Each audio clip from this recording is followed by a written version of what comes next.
Good afternoon, everybody, and welcome with Chatting with the Rev one more time.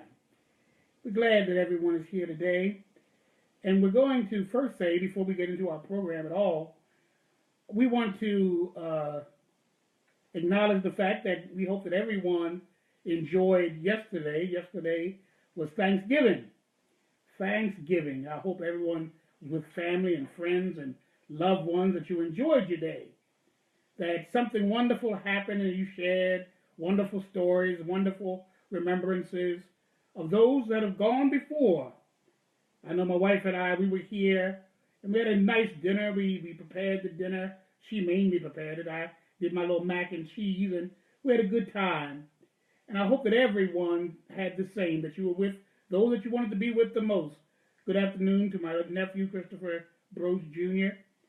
We hope that everyone had a nice time, that you enjoyed the feast, that you enjoyed the turkey, that you enjoyed all the trimmings, you enjoyed your football games, you enjoyed everything that you wanted to have happen. But most of all, we hope that you were thankful, that you appreciated, that you were grateful, not just for family and for food, but that the Lord blessed you to be in the land of the living, that the Lord blessed you to get to and from your locations that you went to enjoy yourself yesterday. It was a time to be thankful. And yes, we pick one day in particular, but being grateful, being thankful should be an everyday experience. Every time you open up your eyes, thank you. Thank you, Lord. Mine was beautiful, Chris. Chris asked me how was my Thanksgiving. It was beautiful. Just my wife and I, but sometimes it doesn't take a crowd. It just takes love. And it takes a spirit of thanksgiving, and we were certainly thankful for all the things that God has done for us in the 17 years we've been married, and particularly this past year. And I hope that you had a wonderful time too, Chris, and all of those that are listening this day. We hope that every one of you had an enjoyable day. And some of you went out today, this Black Friday, and kind of tried to get the sales and the discounts and all of that. I know it was mad out there.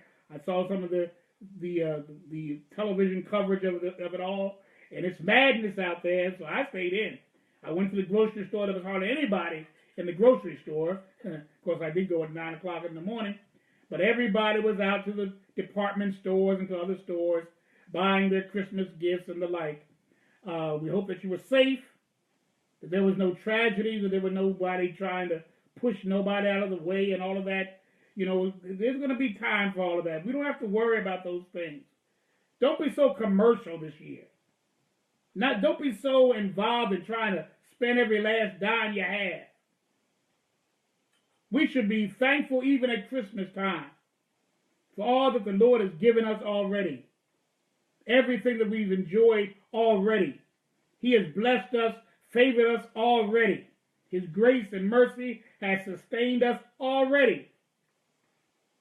And even as we anticipate 2017 in just a few weeks, as we anticipate a new administration, as we anticipate a new president, and many of us are filled with trepidation and fear and anxiety and worry, I'm going to tell you, stop worrying. The same God that brought us through thus far will bring us through. We as African Americans, we have seen some horrific things in our history in America. And the last thing we should be worrying about is a Donald Trump. We have seen lynchings. That's nothing new. We have seen the N-word spoken publicly. That's nothing new. I've had it said to me over the many years.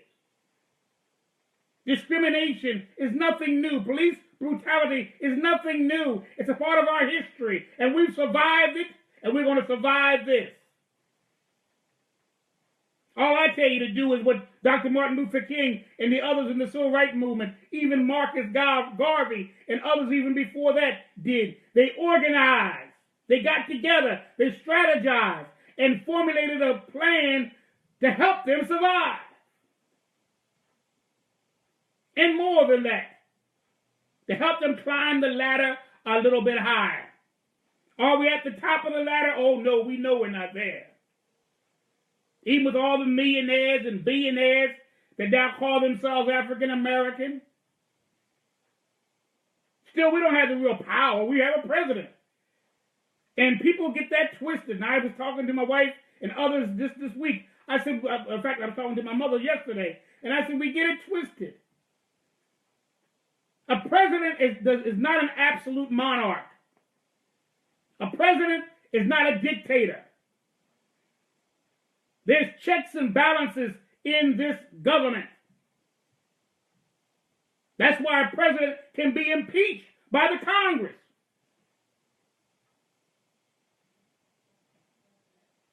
The judicial system interprets the law, whether what you're doing is legal or not.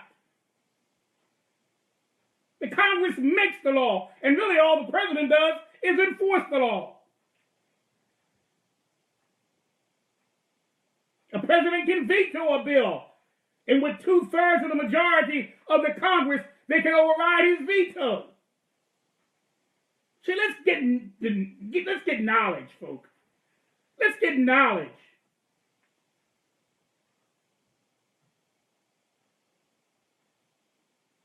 Just because you're president doesn't mean you're going to spend all 4 years. Ask Richard Nixon, who had to resign during his second term in office because of the Watergate scandal.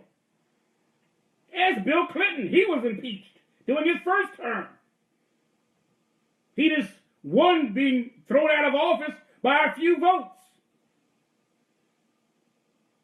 Ask Andrew Johnson in the 1800s. He only remained president by 1 vote. So we have a system here that nobody should feel comfortable that they can do any old thing they want to do. It doesn't work that way in America. Maybe it works that way in some of these communist nations and maybe some of these totalitarian nations and some of these king and queen nations, monarchies, if you will, absolute monarchies. It may work that way in there. Coups every 5 minutes. 1 minute, the government is this person, and the next minute, it's another person. It's because the military comes. It don't work that way here. A civilian runs the government, runs the military, not the generals. Remember, the commander-in-chief is the president. Checks and balances, baby. That's why this nation has been as strong as it has been. And if it's going to survive, it's going to have to revisit that again. Checks and balances, my dears. That's how this nation is run. Now, we've been talking for the last few weeks, Politics 101, and how this government really does work. And how this government must work, and how we as the citizens must make it work. I want to reiterate the fact that this coming midterm election, which is 2018, 2 years from now, all 435 congressmen and congresswomen will be up for re-election.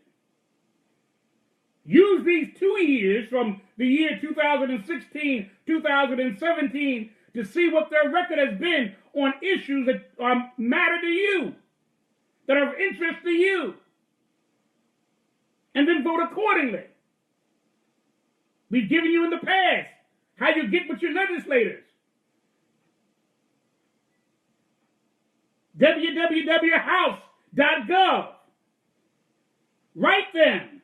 Call them. You can find out who your senator is, who your congressman is. Your senator is found by you going on the internet and punching in www.senator.gov. That's how you find out. You can find out who they are.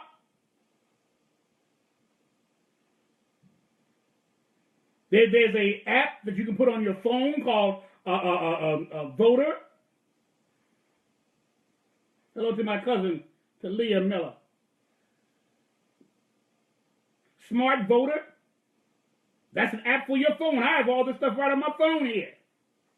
Smart Voter. It tells you every office in both nationally, state, and local offices in your area. Hello, dear. My wife, Teresa's on the line on our broadcast, our live broadcast. There's ways to find out. There's ways to participate. Unlike the president, We directly vote for our senators, and we directly vote for our congresspersons. We directly, there is no electoral college. It's a direct vote. But you got to go out and vote. In 2018, all 435 congresspersons will be up for re-election, and 33 senators out of the 100 will be up for re-election. If you don't like the way this system works, vote them out.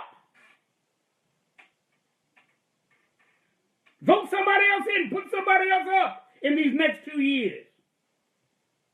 And let them run for the office.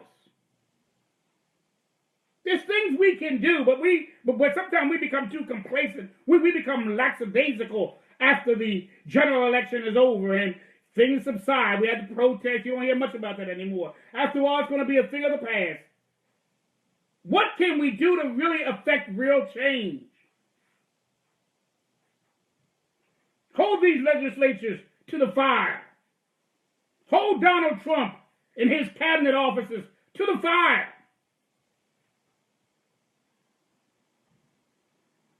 Make them respond to your demands by voting, by checking out things, by forcing your congresspersons, both houses of Congress, Senate and House of Representatives, to hear and heed your concerns. And if they don't, vote them out. We have senators in there right now that have been senators for 52 years and better. Congresspersons that have been in there 51 years, 38 years, 44 years. That's too long. You don't think they're going to be corrupted? You don't think that their place is secured by the lobbyists and other special interest groups? You're being naive to believe that. But we have to do more than just talk on Facebook and post this and post that. What does it matter? That don't mean nothing. That don't mean a thing if you don't do something about it. Take what you learn. Take what I'm talking to you today. Take it. Check it out for yourself. Don't take my word for it. When I preach a sermon and I give you a scripture, I want you to go to the Bible and read that scripture for yourself. And what do you get out of it? When I quote things, when I tell you things here on this broadcast about politics and the way the government runs, I want you to check it out. Go to your internet. You can tell you everything. If I'm in error, if I misinterpreted it, you can find it out for yourself. But you can bet your bottom dollar I've researched it. Don't come at me with your opinion if you cannot tell me exactly what is wrong with what I've stated. I was taught at Temple University years ago now. They said your opinion is no better than anybody else's opinion. An opinion is an opinion. But if you have proof. Hello, Allison. Thank you for joining us today. Happy Thanksgiving to everybody. We're still in the Thanksgiving weekend. I hope everyone enjoyed themselves on yesterday. That you ate your fill, that you drank your drink, and you had good old time yesterday with family and friends. And that you were thankful for where you've come from and where you're going. Many of us have been in a very bad way in our lives, and yet here we are nevertheless. Many of us were close to death, and yet here we are nevertheless. Many of us didn't know how we were going to get here, and yet here we are nevertheless. Thank you. Thank you, Lord. I'm not ashamed of the gospel. I'm not ashamed of proclaiming who I believe in. Thank you, Lord, for helping me and leading me and guiding us along the way. So we want to talk to you about our topic for today, or our subject for today, people with disabilities in the Trump administration. We talked about before the transition. We talked about before that, where do we go from here and all the rest of that. Today we're going to talk about people with disabilities. Now, as I listen to the outcries and as I listen to the protests and as I listen to the opinions of the people out here in the community, I hear them arguing about who's at the greatest risk in a Trump administration. And many groups are mentioned. Some say that black people are at greatest risk. Hello, Patsy. Patsy Jean Young, God bless you there. Some believe that black people will be at greatest risk during a Trump administration. Others believe that LGBT community will be at the greatest risk. Others believe Muslims and Latinos and immigrants and refugees will all be at great risk. And I agree. From the rhetoric of Donald Trump over these past few months, I agree. Talking about building a wall and exporting people back to their nations and all this and blocking other people from coming into the nation. I agree that these groups have something to be concerned about. But I believe in spite of all of that, we always talk about those groups, and justifiably so. But there's always one group that's always omitted, and that's people with disabilities. As usual, we're always left out of the discussion. We're always omitted. Talk about safeguarding this and safeguarding that and protecting the rights and civil rights of this group and that group. But we don't talk much about the civil rights of people with disabilities. Hello, Mama Jean. I'm glad you're with us this afternoon. Well, today I want to talk about, I believe, one of the greatest risk groups of them all, and that's people with disabilities. We saw during the campaign how Donald Trump made fun of a reporter who had a physical disability. Actually, two reporters that had physical challenges. We saw how he referred to the deaf actress Marty Matlin, as being retarded. When questioned about disability issues, if you go on his website, there was nothing mentioned. Other candidates mentioned something, others more than something, some were more involved than others, had a greater plan than others. But all of them addressed the issue of people with disability on one level or another, but Donald Trump's website. It's not mentioned at all. I know, but I've been there.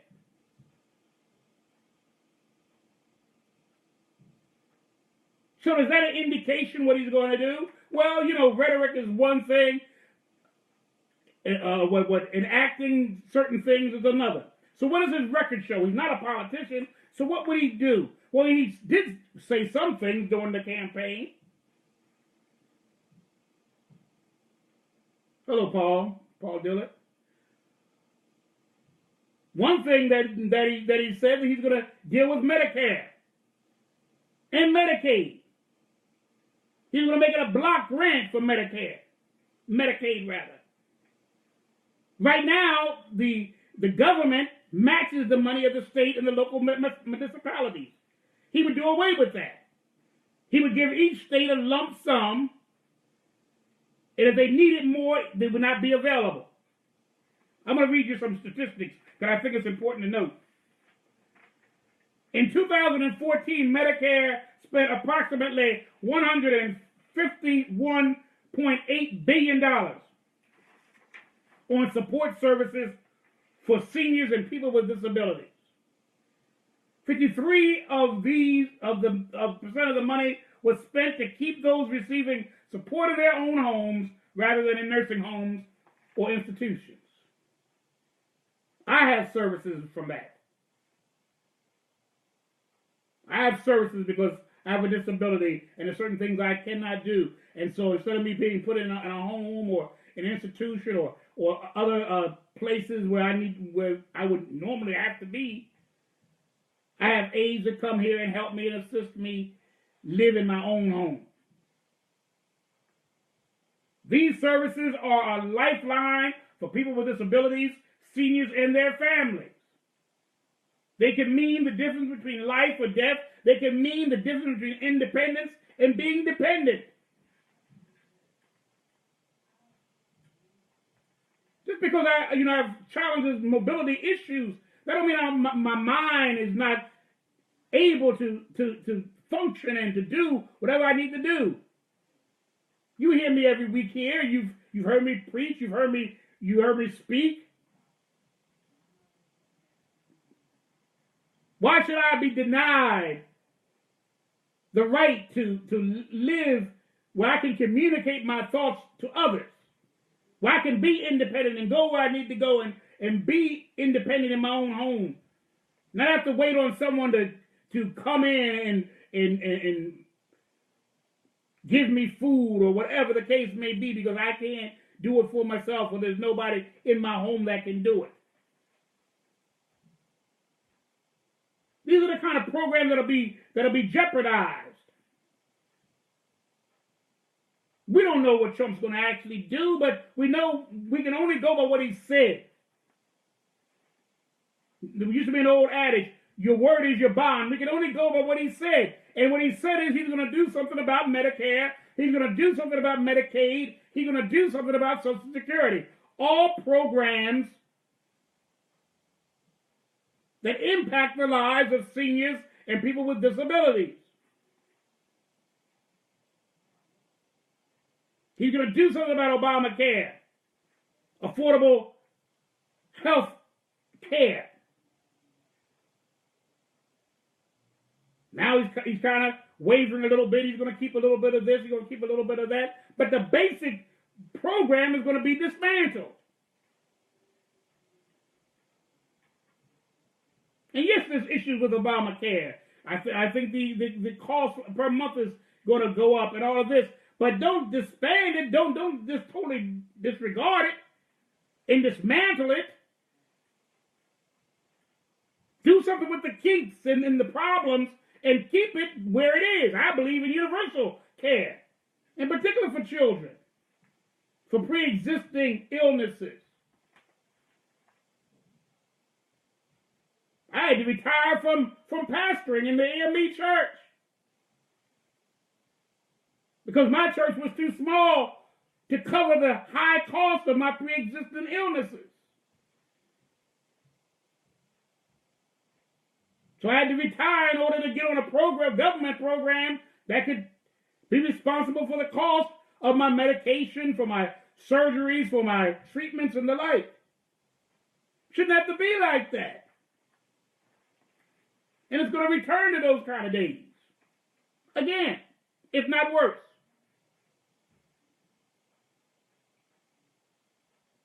Donald Trump was asked about minimum wages. And he says, well, he doesn't say anything about it on his site, but he says this in terms of what he said publicly. He said that he now saying that he believes in equal pay for equal work for everyone. And then they asked him about sub-minimum wages for people that have disabilities. He said he made no comment. Neither he nor Hillary Clinton, for that matter. Hillary said she's going to look into it. Donald Trump said nothing about that. What am I talking about there? In 1938, there was an act that was made of a law called the Fair Standard Labor Act. And what it did was, in terms of how it affected people with physical challenges, what it did, or even developmental challenges and mental challenges, what it did was when you had a disability or a challenged ability, people didn't have to pay you the minimum wage. They could pay you what they call a sub-minimum wage. There are workshops right now, sheltered workshops, like Goodwill and other agencies like that pay their people $2, 22 cents an hour, and it's all legal. Now, even with the ADA Act, the Americans with Disability Act, that part was never changed. That's still a law. It's still legal to pay someone who has a developmental, physical, or mental disability less than you would someone who was what they considered able-bodied. Even when they talked about $15 and $10 and all the rest of that increase in the minimum salary, which is right now $7.25, when they're talking about increase, they're not talking about getting rid of this law, which can always be a loophole for someone who doesn't want anyone else for those who are disabled to be paid in like manner as their able-bodied counterparts. Hello, Evangelist Evelyn Murray Drayton. God bless you, Dr. Drayton.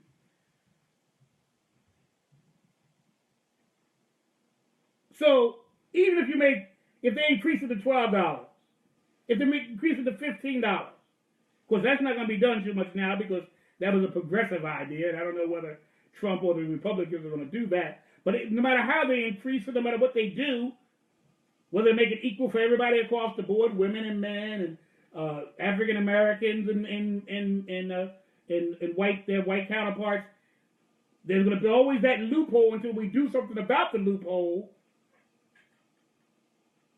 Hello, Brother Johnson. He's with us today. DeVrice Johnson. We have to do something about that loophole that allows people to pay, employers to pay those who are disabled, their disabled employees, a sub-minimum wage. Who can live off of 22 cents an hour?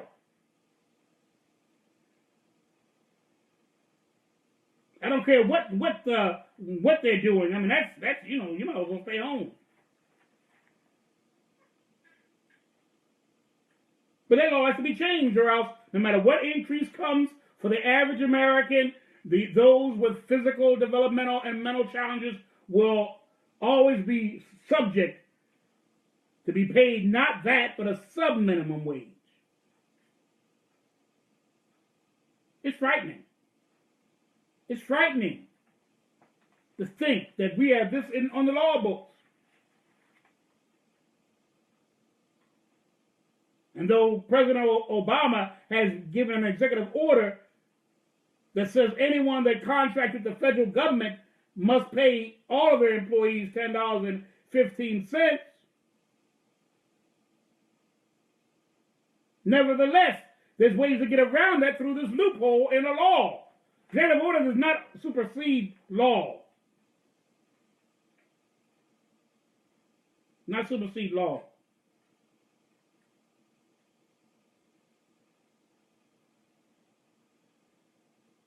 And the ironic thing about it, President Franklin Delano Roosevelt, who signed into law this act, the Fair Labor Standard Act, which allows employers to pay disabled employees a sub-minimum wage, he himself was disabled with polio.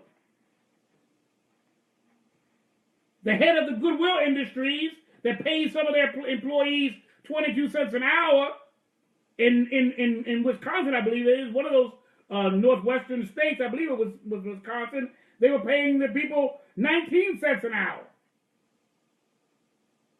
And the president of Goodwill has a disability too. He's blind. But he does make $1 million. Something wrong somewhere. We have to be careful about what's going to happen in our country. Now, there was an attempt to appeal the 1975 ruling, and it's called the Education for All Handicapped Children, meaning they were going to mainstream for free children with disabilities into the public schools. So them going to schools for the deaf if they don't want to, that's fine if you do. Or schools for the physically challenged, that's fine if you want them to go to specialized schools or schools that are earmarked for deaf children and blind children and physically challenged children and developmentally challenged children, that's fine. But if you want to mainstream your child into the public school system,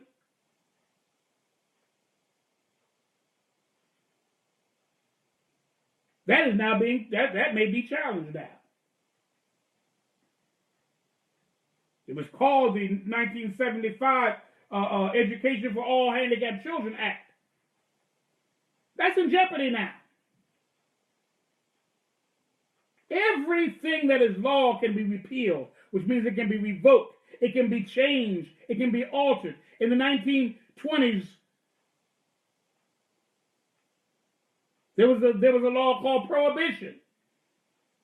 In the late 1920s, 1930s, it was repealed. And prohibition, which was the outlawing of alcohol sales in bars and other places like that, was reinstituted again.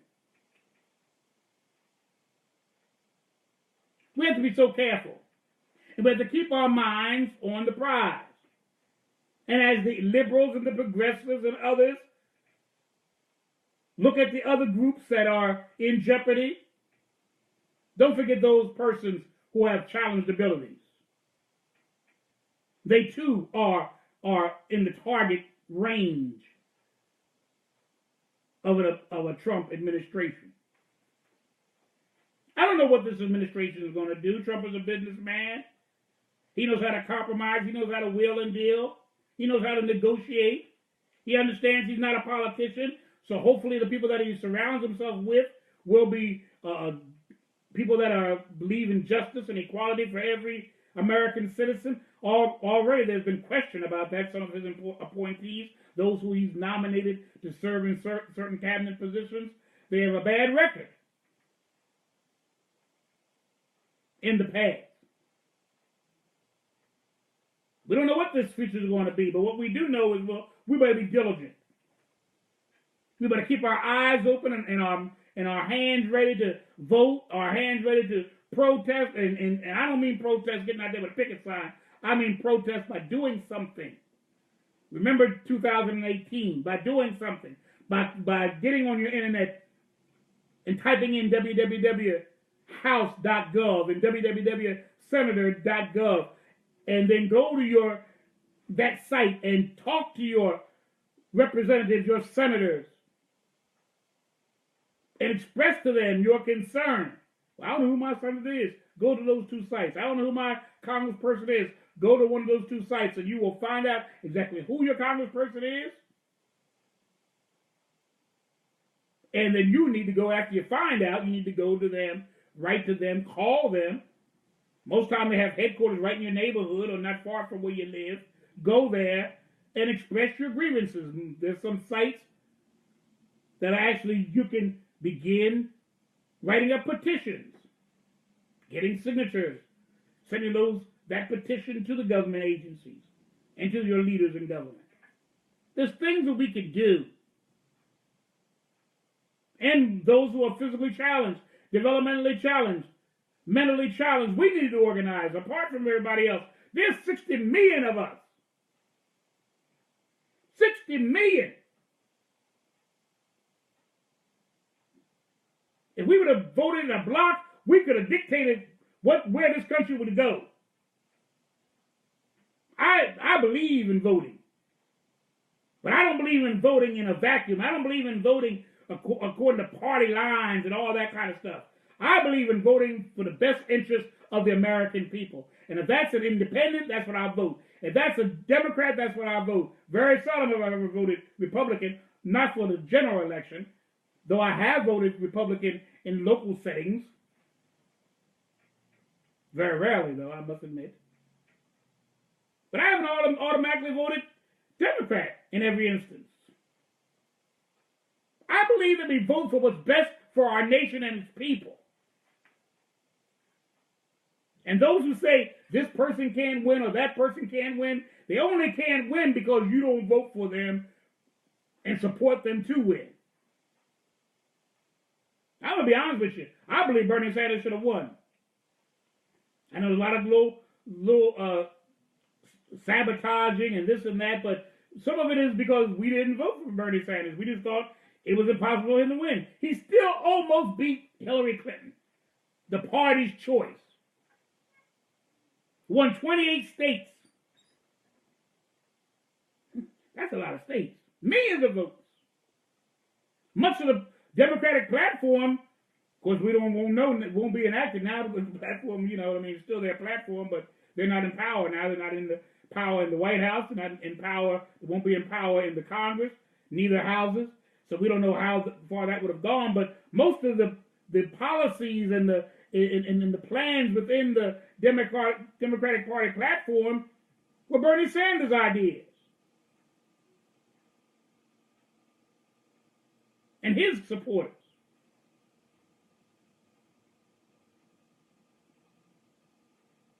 too late now because neither Bernie or Hillary won. But it's just a lesson to be learned. Don't ever say someone cannot win. All it takes is your vote to get them in office. All it takes is due diligence to get them in office. All it takes is rallying and organizing and participating in the system to get them in office.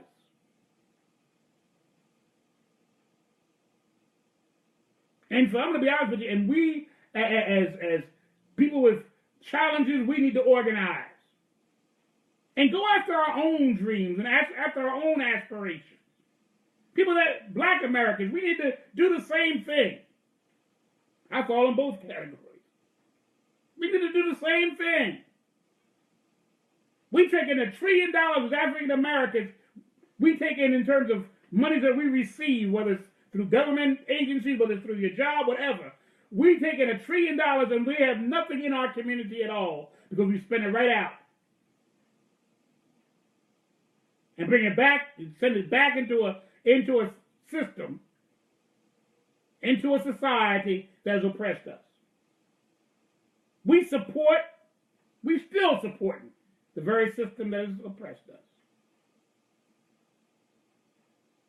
If you want real political power, if you want real economic power, if you really want to be heard, you have to amass some kind of monetary, financial institutions within your own community.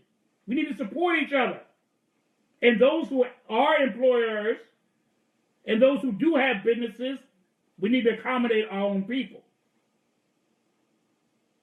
We have to understand our people. We have to understand the neighborhoods that many of us live in, that we don't have what other communities have in terms of individuals. But collectively, we're making multi-billions of dollars a year. Many have said $1 trillion a year. But whether it's $1 billion or $1 trillion, that's a lot of money for none of it to come back into your community. Now, it may go into your house, it goes into your car, it goes into your own personal coffers. I understand that. But it doesn't come back into your community. And the same with people with disabilities. We have gifts and talent apart from whether you're in a wheelchair, apart from whether you wear a hearing aid, apart from we don't come together either. There are entertainers, there are millionaires, there are people with power and position within our community that do very little to join and organize people with disabilities into a powerhouse.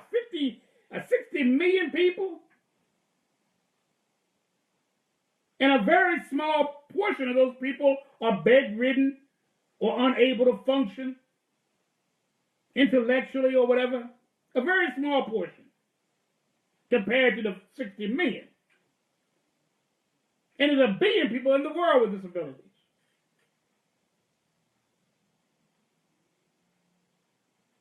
Only when you come together, only when you leave your factionalism and your divisions that you have amongst yourself out there and come together as one voice and one people can you affect the change. You can't tell me 60 million people can't guide the course of this nation if they come together as one.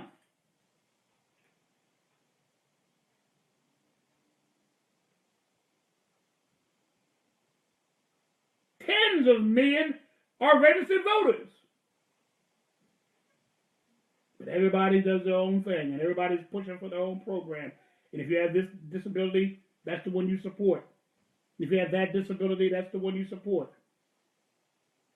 And then the ironic thing about it all is this, and I'm through for today. The ironic thing of it all is that the larger society sees us all the same. If I'm deaf, I'm disabled. If I'm in a wheelchair, I'm disabled. If I'm blind, I'm disabled. If I have Down syndrome, I'm disabled. If I have schizophrenia, I'm disabled. If my diabetes has left me as an amputee, or one of my eyes has been lost because of it, or some other physical challenge has been created because of the disability, I'm disabled. If cancer has really eaten away at my bones and it's obvious that I'm sick now, I'm disabled. We're the only ones that make a distinction. I have cerebral palsy, so I'm only going to support cerebral palsy. You know what I used to do even as a boy? I used to give every year. And I still, of course, there's not anymore because there is no more muscular dystrophy on TV. They used to have a telethon. Many of us remember it. With Jerry Lewis. And I would give I was a little boy, I'd give my little $5, sometimes $2, send in $2. When I became an adult, I'd send in $20 sometimes if I had it. That's muscular dystrophy. It had nothing to do with cerebral palsy, but I realized even back then that that's my brother, that's my sister too. And we're still in the same fight. There is no difference. Once African Americans began to believe that back in the civil rights movement of the 50s and 60s and stopped this light skin, dark skin, wealthy black people and poor black people, when they all start joining hands as one people, even Muslims and Jews joined in the civil rights movement and joined hands with Martin Luther King and Ralph Abernathy. Only when we begin to tear down these walls amongst ourselves and understand the oneness of our cause. And even when you exclude people with disabilities in your liturgy of names of groups that are being affected by the policies of this nation and its government, include them because we are 60 million strong. So when you list black folk and Muslims and immigrants and Latinos and Orientals and, and this and that, Native Americans, homosexuals, and all the rest of the interest groups. Remember those with disabilities. They're your brothers, your sisters too. They're in the struggle too.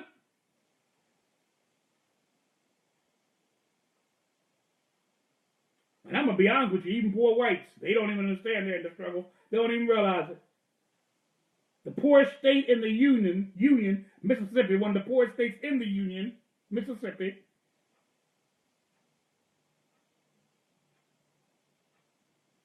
is heavily Republican and don't even realize that they're in the same boat as everybody, all the black people in Mississippi and every other state in the Union. They don't understand that because we believe in the propaganda. We believe in the okie doke that this system feeds us so that we stay divided and we stay disjointed and we never come together. As long as we're divided, this house will never stand. And as long as it doesn't stand, we will never be a democracy.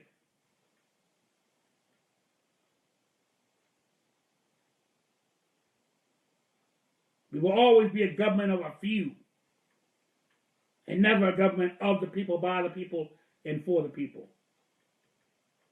So until next time, we hope and pray that you had a wonderful Thanksgiving, that you have a wonderful weekend. I know many of us aren't going to go back until Monday, so you have today, tomorrow, and Sunday to enjoy yourselves. Enjoy yourself. Finish up the trimmings of yesterday. Family you couldn't see yesterday, take the next few days to see them. My little our granddaughter, Minuet, Harmony Marie, she will be 1 year old on Sunday. And wish her a happy birthday like we wished our other granddaughter, our oldest grandchild. All of us are November babies. I'm just kidding. I start with old grandpa. We're all November babies. I have two granddaughters, both born in November. One November the 16th, and then little Minuet, our youngest granddaughter, born on, well, now not youngest granddaughter anymore, because now we have little Evelyn, but my daughter's youngest child. She's born on the November the 27th. So God bless you. God be with you until we meet again. Remember, my wife has a program every Friday evening at 7 o'clock Tune into her, go to her Facebook page, Teresa Jeanette Scott. Go to Teresa Jeanette Scott and find out the times and the channels and all the rest of the pertinent information. And join her on Friday, Turning Up the Gospel with Lady T. Every Friday at 7 o'clock. And I'll be back here with you again on Monday at 3. God bless you. Have a wonderful weekend. And until we meet again, stand up, stand strong, stand together. Bye, y'all.